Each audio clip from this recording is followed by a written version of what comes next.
Black American Muslims, who are very significant number of as a percentage of the overall Muslim population, they never boarded. They never boarded on the Jill sign.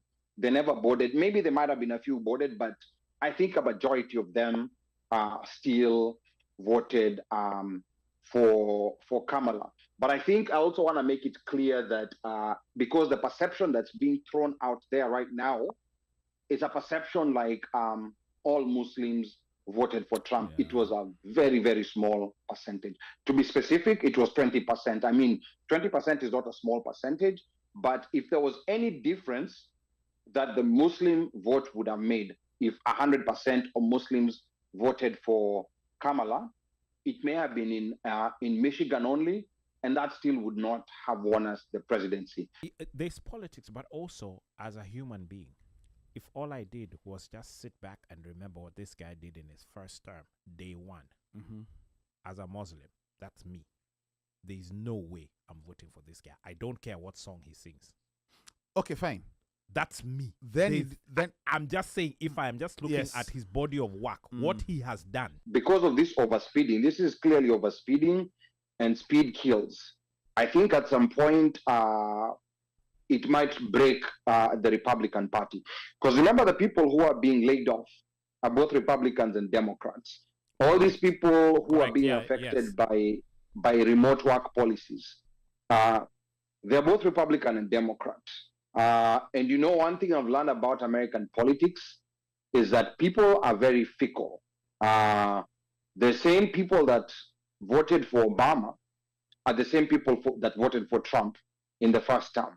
So, and quite a number of people who voted for Joe Biden in the first term voted for Trump in the second term.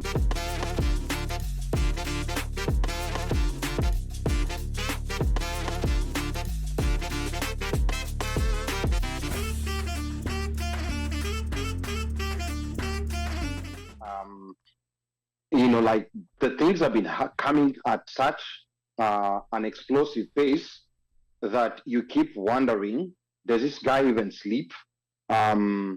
Is he intent on doing all these things at such a fast pace? And at the pace at which they're moving, we just have to be curious where we are going to be by, we're only in the month of February, by let's say the month of May. You know, like what will have happened, what will be done. But I think because of this overspeeding, this is clearly overspeeding, and speed kills. I think at some point it might break the Republican Party. Because remember, the people who are being laid off are both Republicans and Democrats. All these people who are being affected by remote work policies, they're both Republican and Democrat. And you know, one thing I've learned about American politics is that people are very fickle. The same people that voted for Obama are the same people that voted for Trump in the first term. So, and quite a number of people who voted for Joe Biden in the first term voted for Trump in the second term. But Mika Watch, tell us about your week and what was the one most explosive thing that you had this week from the Trump administration. Mika, twende kazi. Sasa Moshi alisema kila kitu, nikae pekee ndo na report. Hakuna kitu kingine ya kusema. But useme uko in a YT country na Dodge imekuwa affect. That's all you have to say. Sorry. Dodge doesn't affect you based on where you are. Dodge affects you based on where you're working or who you're working. Unaona sasa wewe sipewe Dodge imekuwa affect. Sumambo rudi kwa office. No, mimi sijambiwa kurudi. Unaona, anyway, amesema niongee juu ya vitu za Trump, nisiongee juu ya kazi yangu. Sorry. All in all.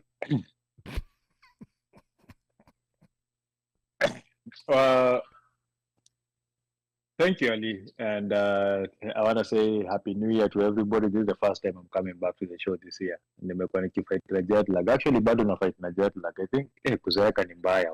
Recovery kitambo ilikuwa 1 business day. Squeezing in 3 weeks. But all in all, when you say the explosive things that we're looking at, for me, I'm not looking at it based on what the headlines are saying or what is happening, but I'm looking at it in terms of uh, a president sat down with another leader of another country and decided that they're going to obliterate a whole country to build condos and houses and make it into a real estate development, which for me didn't make sense at all, because how do you just sit down and say that we're going to move people from Gaza, push them to other countries, force those other countries to take them? If they don't take them, you're going to put sanctions on them until they take them, and then redevelop that place for who and for why? Are you going to bring back the Palestinians who you're developing this place from? And another thing that I'm looking at is what most people don't really understand is when Trump did pull out the funding for USAID, he pulled out something that's called PEPFAR, which is actually the biggest donation by a president. It's a president-mandated aid donation that is what funds most of those organizations in USAID. And PEPFAR actually was put in place specifically for HIV/AIDS. PEPFAR is the main reason why AIDS infection in sub-Saharan Africa was lower than actually in places here in the USA. In cities like DC, Baltimore, Atlanta, San Francisco, the rate of HIV infection is actually higher than in parts of Africa because of PEPFAR. So when you pull that out, and let's be honest, majority of people in this world have slept with somebody who's HIV positive and they didn't know, because of the viral load, how the viral load is low. And the viral load is low because of the antiretroviral medicine that these people are having. Kenya and Africa is one of those places where you can get instant HIV tests, and which allows a lot of people to use them and engage in safe sex, free condoms, free education, free counseling that was happening. Now, all these things are going to be there, but you have to pay for them. They're not going to be free of subsidies because of that money that will come out. For me, what I look at it, I feel like this is ethnic cleansing, because if the rate of infection of HIV goes high again, those areas are going to see massive deaths. And Africa and Latin America and parts of Asia are some of the places with the highest population growth, the highest birth rates. Now, if you increase the mortality rate in those areas because you've taken away a program that was keeping diseases from there, clearly shows it looks like a form of ethnic cleansing. So for me, it's more of not looking at what headlines are coming out and what is blocked, what is not blocked, but looking down the line, how does it affect those areas that this funding has been pulled out? So, I work in healthcare. I look at a lot of healthcare data, and looking at these policies that are being put in place right now, it's going to be bad. And I'm going to tell, not to fearmonger or to do anything, but if you're American in this country and you're in this country, you have to start taking care of yourself, because the healthcare standards are going to deteriorate. Most of this funding is what goes to pharmaceutical companies. Most of these hospitals you see over here are non-profit. In fact, I don't think there's a for-profit hospital in America. All these non-profit hospitals are going to be affected by some of these policies that are coming. Insurance companies are going to reduce coverage of some things. So, wow. If you're not healthy, you're not taking care of yourself in a healthy way, shauri yako. Yani Mikasi umesema insurance itaniramba. At some point, already they had started that. That's why you've seen United is in trouble because of denying so many claims. But the way it's going right now, they don't have any checks and balances. They don't want to use meaningful use, which controls on what you build when you go to hospital. So if you don't have somebody who's going to check on people, you don't have guidelines that are going to mandate how people are going to be treated and how insurance are going to be paying for these treatments, healthcare is going to become more expensive than it is right now. we can hardly afford it with the insurance that we have right now. Now imagine when the insurance tells you, I will only cover for Tylenol, the rest is you. Wow. I mean, that's quite a bit. This is so profound. This is so profound. And I think I love these sober conversations because there is a lot of I don't know how to express this, but there's a lot of politicization of this conversation.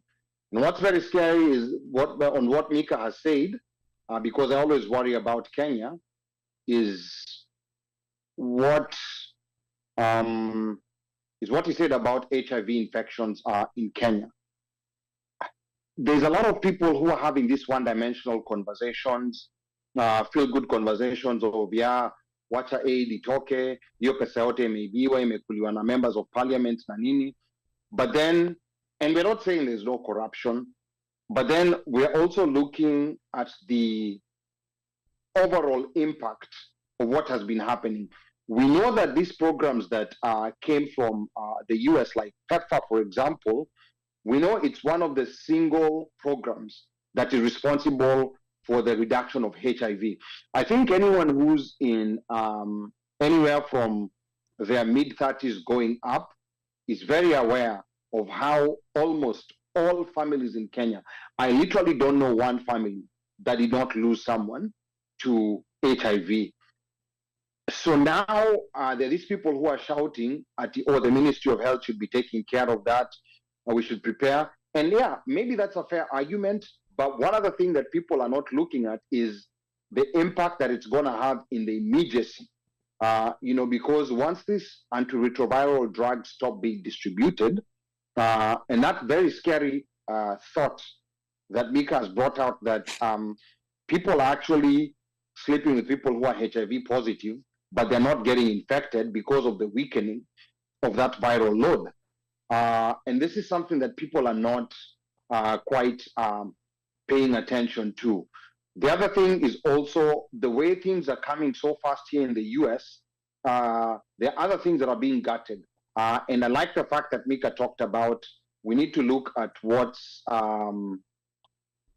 in between the lines, or rather what is not being said on the media, because the media will report the explosive stuff, but people are not talking about how some of these health policies are going to start affecting the hospitals you go to, the non-profit hospitals that you go to, that are going to affect the cost of drugs, that are going to affect the cost of insurance premiums that you pay.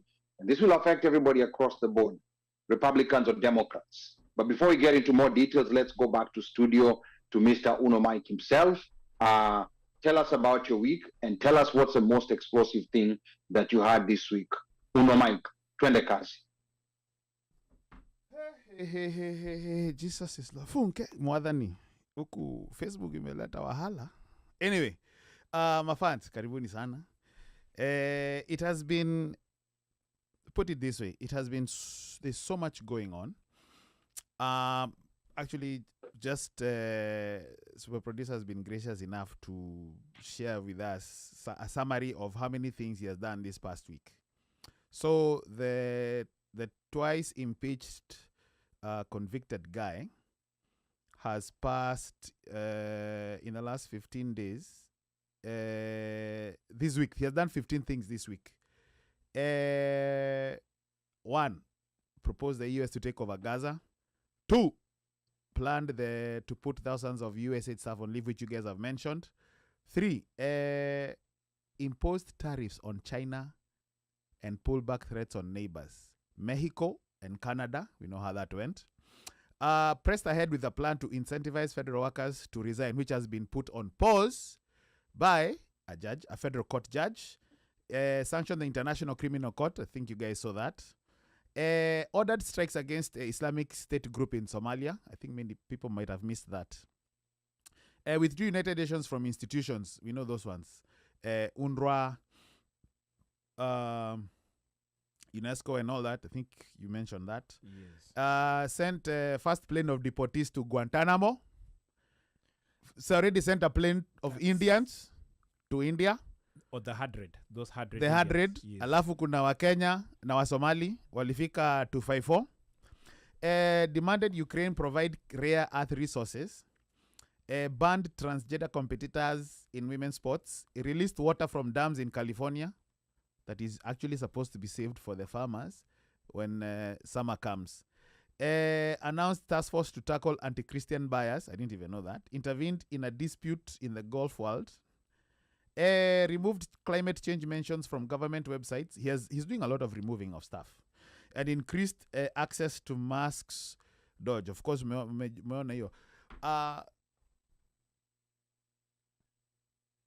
this week, what has bothered many people was that one, the entry and re-entry. If you have a passport or you have dual citizenship. Yeah. What? The misinformation about it. That. No, sumesikia amesema if you have a passport, alafu akaniangalia. Nikuangalia because there was a lot no. I was not looking at you specifically to say anything. No, he's addressing that screenshot that was saying an Ivorian woman was his passport was taken away, right? Correct, Mikas. Yes, you're saying he's addressing that, but then he was also addressing me. But think about it. But in addition to all that, there's so much going on, you don't know what to process. But I remember there's I watched this thing. There's an interview that was done by one of his henchmen a while back. It's called Mass of Velocity, where all you're doing is just shooting stuff out because media is just gonna grab and bite and go with it. Well, that is happening. It's a distraction because huku kwingine kuna vitu zinafanywa. The USAID thing, I think so many people were so focused on the loss and what's going to happen and PEPFAR, whatever, and sijui there's a lot of money being wasted, sijui what, sijui gas, sijui this, sijui what. People forget that apparently USAID spends $2 billion from the US economy. What do they get? Grains, cars, supplies. So all those things that are being taken, agriculture, whatever stuff. So in as much as wanafikiri wanaumiza wasee huko, hata huku, farmers are going to get affected. Small businesses, like it's going to be a cascading effect of problems. But the Republicans have packaged it in such a way that you don't look at this.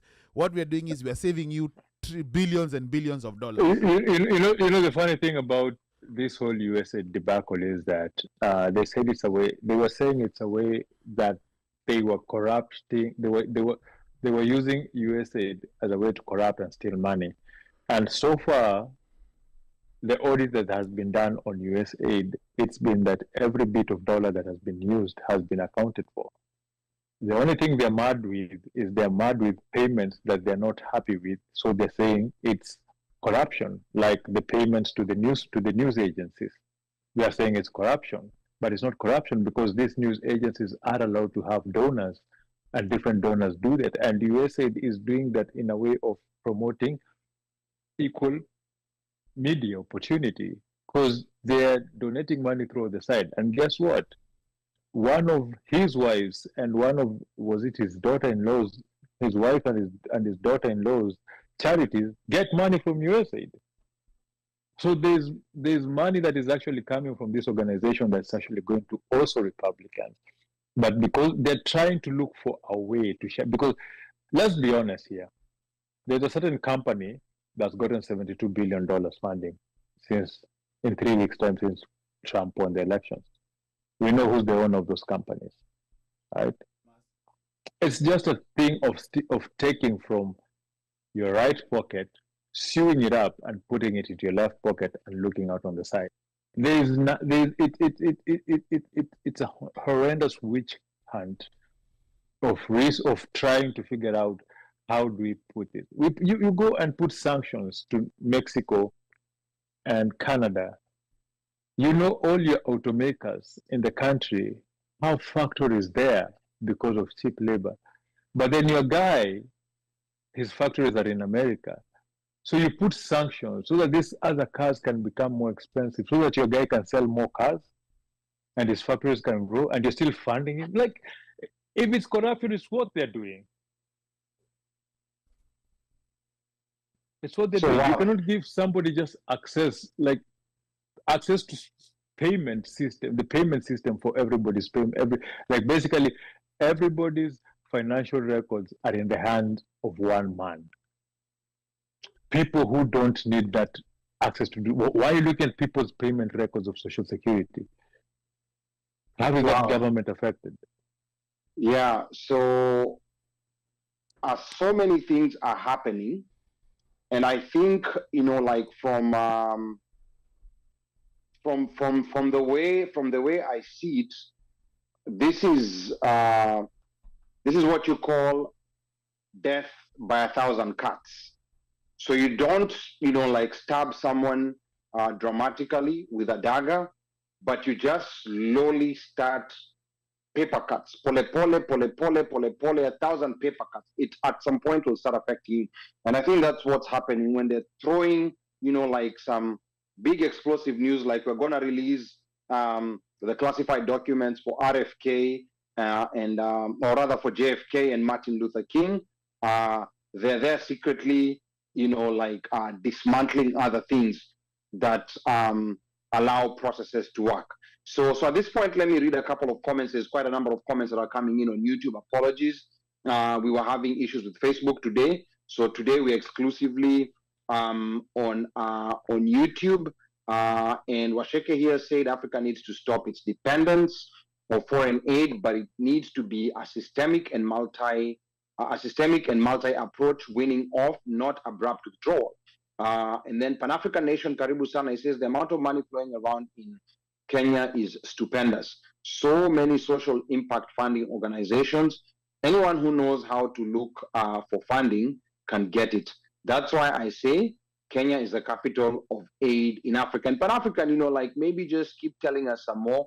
What do you think should happen now that the aid has stopped flowing, especially from USAID?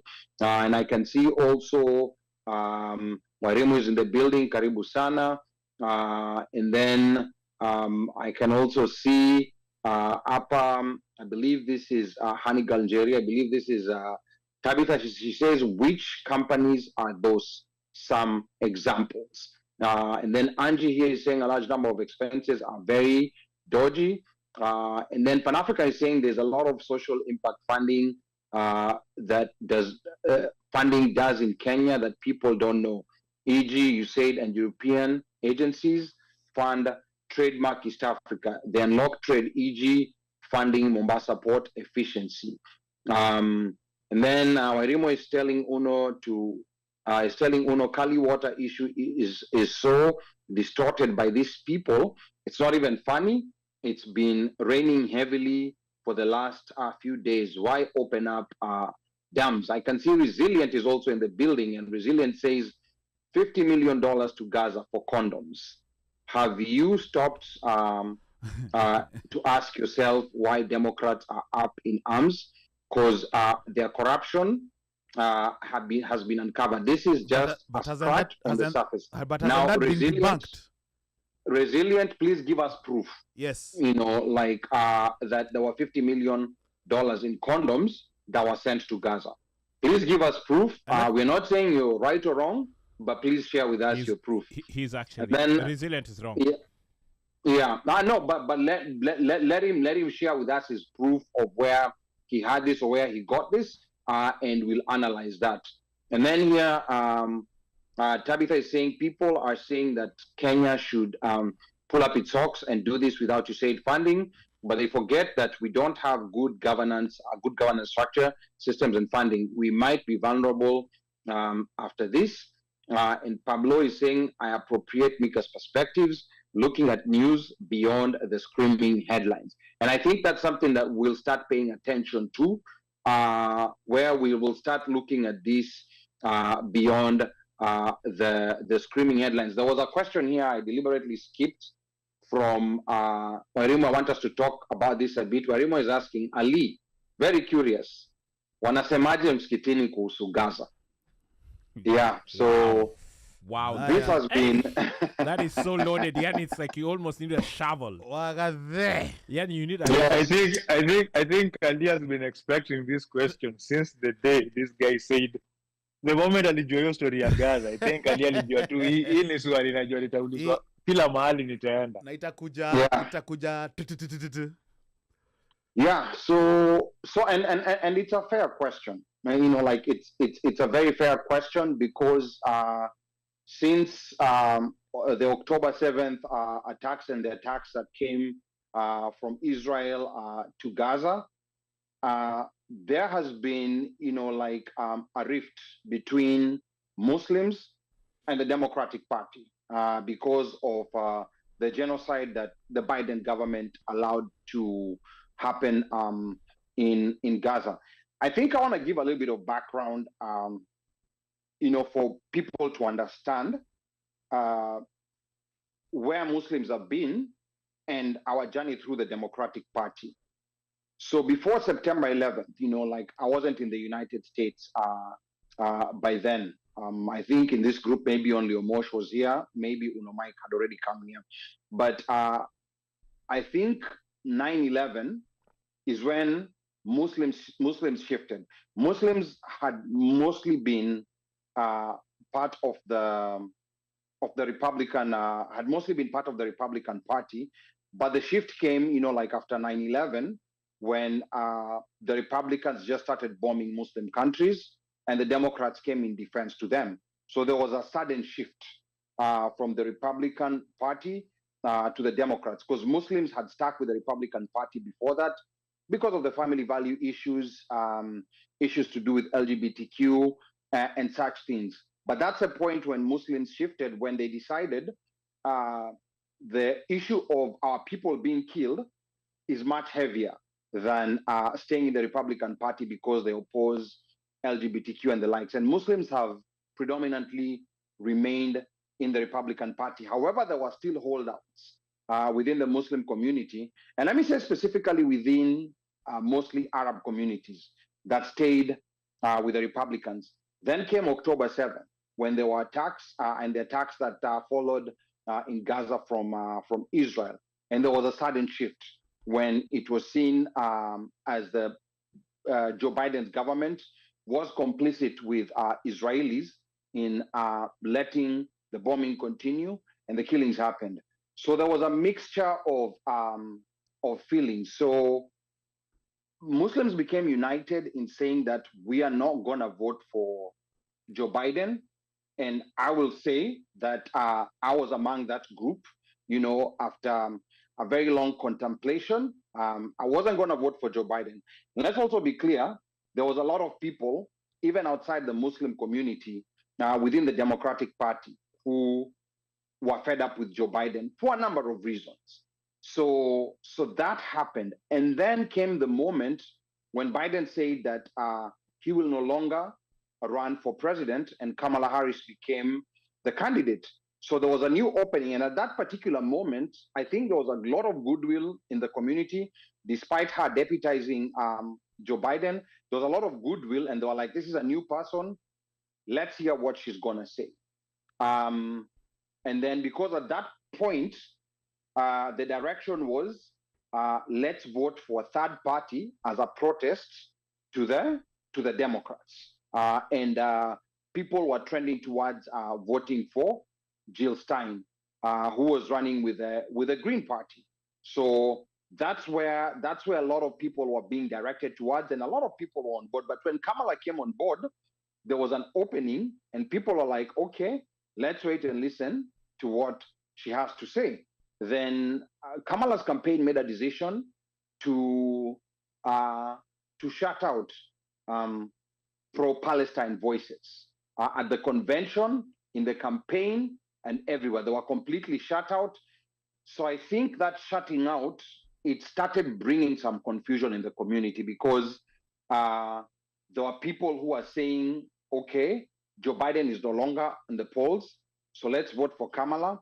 There are people who are, who are like, no, let's just continue with what we had planned to vote for Jill Stein and protest against the Democrats.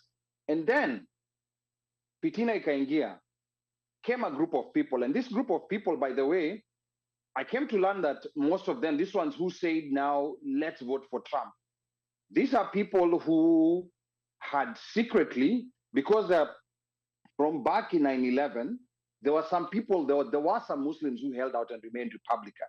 And they remained there secretly. So I think these are the people who suddenly came out and they became loud. And they were like, let's give our vote to Donald Trump because of this. So that left a lot of confusion in the community. But after all was said and done, it's only 20% of the Muslim population that ended up voting for Trump. And when I say 20%, within this 20%, there was a very significant group of people who had just been Republican and even voted for Trump in Trump's first and second elections. But then I think where I feel, and this was something that was happening in real time, where I feel like we might have got it wrong, and now this is looking in hindsight, because when these things were happening, there were people that were dying and things were happening very fast. So looking in hindsight, I think where we might have, maybe made a mistake was to obliterate the non-Muslim coalition that used to support Muslim issues within the Democratic Party. So I think this really angered a lot of people. And you saw a lot of videos of a lot of these Arab influencers who, and these are very few people who came out publicly and told people to vote for Trump. This really angered a lot of people. And I think this has lost us a coalition that always supported not only Gaza issues, but a lot of Muslim issues because of this situation. So I think there wasn't, a long-term strategy in looking at how things are gonna happen. And I think there was some empathy towards wanting to put a protest vote towards Jill Stein. The thing that annoyed people the most was now these people who came out openly and they were going to Trump rallies and giving speeches. And most of these big influencers who are Trump, they have gone into hiding. And they're not telling us anything. And I think this is a point where I would love for those, be they scholars or be they any kind of Muslim influencers who are actively telling people to go vote for Trump, to just come out and apologize and say, we're sorry, we were wrong. For whatever reason, I mean, Trump had already shown us who he is. So I never quite understood that part myself. And of course, you'll remember, for example, Black American Muslims who are very significant number of, as a percentage of the overall Muslim population, they never voted. They never voted on the Jill Stein. They never voted. Maybe there might have been a few voted, but I think a majority of them still voted for Kamala. But I think I also want to make it clear that because the perception that's being thrown out there right now is a perception like all Muslims voted for Trump. Yeah. It was a very, very small percentage. To be specific, it was 20%. I mean, 20% is not a small percentage, but if there was any difference that the Muslim vote would have made, if 100% of Muslims voted for Kamala, it may have been in Michigan only, and that still would not have won us the presidency. And I'm going to throw this in the studio because I know each of you have a lot of things to say. Maybe to answer Uno Mike, and then we'll go one by one, and I'll also sample out the comments. Uno Mike, 20 cars. Thank you for providing that context and the history, and also clarifying. I think sometimes the issue becomes, so many times, okay, let me start by saying, sometimes the squeakiest wheel gets the grease. So the guys who are the loudest about the atrocities are the ones probably who were able to sway. And there's some people who came out and said, I know of guys, the issue was Genocide Joe. And with that moniker, and then Kamala comes in, and of course, I think also at the same time, she did not help the cause by blocking the Palestinian, I'm gonna call it delegation during the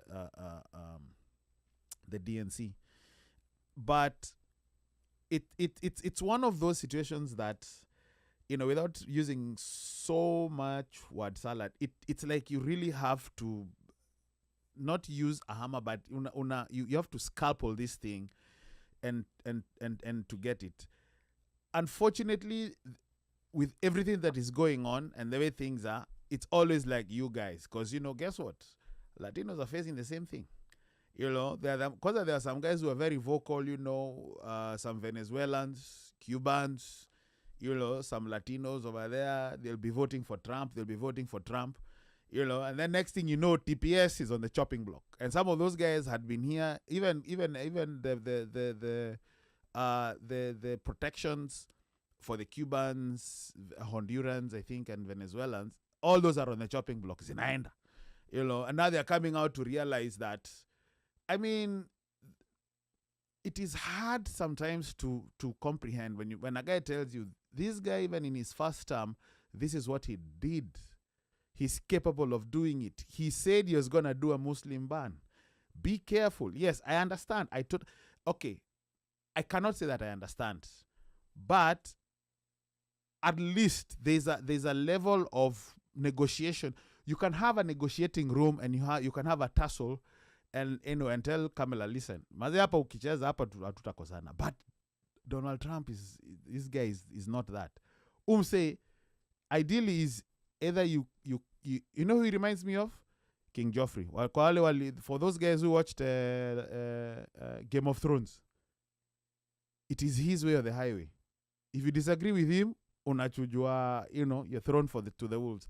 But it is one of those, I think, there needs to be a deeper lens to be looked into, and not just lumping all career with Muslims, because there are some Muslims who have come out and said, they have actually even come out, some Muslims have come out and called out those guys. I remember that one guy, that Yemeni cleric, Yemeni American, the guy who was interviewed. It was Michigan. Was that the guy? I think. Was it? Yeah, it was Michigan. He was from Michigan. He was even interviewed on Zeteo. And Zeteo. Yeah.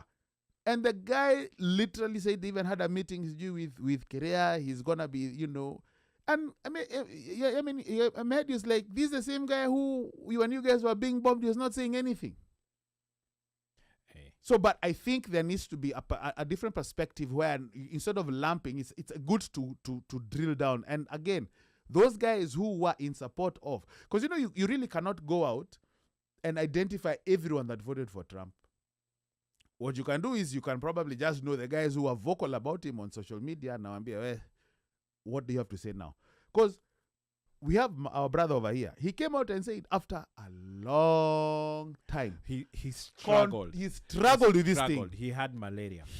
Malaria, yes, dengue, yes, siode, yes. Even he had this cholera, yes, typhoid, siode, yes. So, and then he comes out and says, you know what, kura yangu inaenda kwa mama. Yeah, and we over here, we are, I think we are, and maybe people are not, this thing was very serious. It was. Because what Ali was seeing on a day-to-day basis, and I'm sure he'll break it down maybe if we get time some more, was what he was seeing as he goes Mskitini, and the discussions, and the people affected by things happening in Gaza on a daily basis. The people who they even help, kuna mtu amefiwa na kuna mchango ama you're just there for them. It was an everyday thing for him. It wasn't something that is just saying because I'm Muslim then I'm banding or I'm on that bandwagon. And you see the numbers and you're like, wait a minute, what is it going to take for people to wake up? So understandably so, there is a certain way that Ali was feeling personally when looking at this, and because he was seeing these things in front of him, happening in front of him, and don't forget he's in those Yes. spaces with our brothers and sisters in those spaces on so a daily on a daily basis, on a basis, daily because we're not privy to that. yes, no, we're not privy to that. We're not. The only way we are privy is by him telling us. Correct. Anakuja anatuambia, Correct. "Gadhe." By osmosis. Yes. Right. And as things are happening in front of him, he's saying, okay, damned if I do, damned if I don't. Yeah. Hapa inaonekana I'm doing none Because logic would have it, Uyum say the twice impeached guy, he's coming out and saying ile jangi lingine Nyetanyamba is doing an awesome job. I'm like, okay, hold up. How can this guy ana support say anamwambia this guy is doing an awesome job, knowing exactly what he's doing? And I'm like, okay, because there's also that thing of me trying to comprehend that, okay, fine, tunanyanyaswa, but the supposed guy who might be coming in is supporting the guy who is nyanyasing us. Umse mwingine is tunanyanyaswa, but unaona ni kama is like playing double dutch. Anajaribu kutoe the line ako pale katikati, of course, because you know what, it's an electioneering season. Yes. And there are consequences because when you look like even there are some guys who are primaried by those Zionist guys. What's the Bowman, Cory Bush, all those guys were primaried by these Zionistas. Now wakapoteza career. So them, they were successful in if you're not for them, wewe nje. But it's politics also. There's politics, but also as a human being, if all I did was just sit back and remember what this guy did in his first term, day one, as a Muslim, that's me. There's no way I'm voting for this guy. I don't care what song he sings. Okay, fine. That's me. Then I'm just saying, if I am just looking at his body of work, what he has done. But then Go ahead. Go ahead. Let me say something here. Yes. I'm in the camp of where if you're doing one thing to punish somebody, if me, I am close with Ali, and I know Ali doesn't like the smell of shit, alafu nikosane na Ali, nimkasirikie, niende nichukue shonde nikuje nipake Ali, pia mimi nimejipaka hiyo shonde. Correct. That is how I usually look at things, like doing things out of anger to punish somebody else usually end up hurting you. But then also I get to understand the human aspect, and emotion usually tends to be, we react to the most current emotion we're feeling. We don't react to emotions we felt yesterday or the day before yesterday. We react to what you're feeling right now. Okay. So I can understand the anger, especially if you see the death, you've seen people who are suffering from the death, you see how it's going on. I can understand that anger. And that makes me, I'm usually torn when this topic comes in. I'm more like doing something to punish something and you know it's gonna hurt you yourself. It doesn't really make sense. But then you also try to understand from that pain, because you look at it and you'll be like, if it was me in my own shoes, how would I have reacted at that particular time? So as Aliyah says, there are those who voted or who stayed out of the vote based on what they were seeing. Correct. But then there were those who just manipulated. Turn around and want to fight back, it will be too late.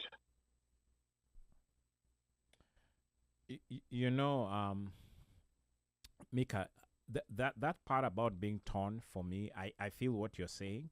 But again, like I said, if I was just looking at things in totality from where this guy has shown us what he is, I would have you looked at his whole body of work, I wouldn't be dealing na vitu za sasa.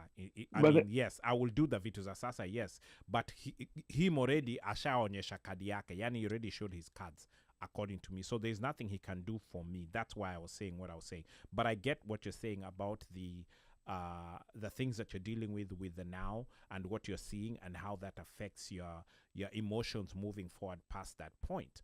And as we have seen, it's I just, for humanity, if you're as a human being, it's sad. This Gaza thing is sad.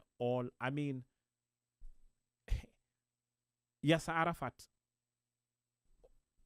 yani alikufa how long ago, and how long were they fighting? So if you are to think from that time, and we are to date, we still have a Gaza issue. Mm-hmm. That should tell us something, that there's something wrong from a human perspective with this whole thing. There's just no way of saying, this, it's wrong. It's wrong in all sorts of ways. And we all know who the person who's wrong. And that's the sad part. And, as long as you are against, then there's always repercussions.